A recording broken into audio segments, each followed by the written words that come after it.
Let's learn how to delete a comment on Instagram. This is very simple, and I know many people struggle with it.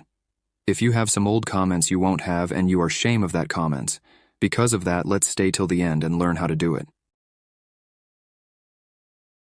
First, let's open Instagram app on your device and make sure you are logged into your account on which you want to delete comment. Then you need to click on your profile at the bottom right corner of the screen.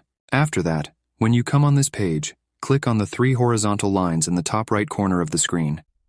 That will send you on this page on which you need to click on Your Activity, and then you can see an Interactions section option, Comments, and go to click on it. Once you've done that, you can select comments by clicking the Select button in the top right corner. After clicking that, choose the comments you want to delete. Once you've selected them, a Delete button will appear at the bottom. Click it, and you've successfully deleted your comment. So thanks for watching. See you in the next video.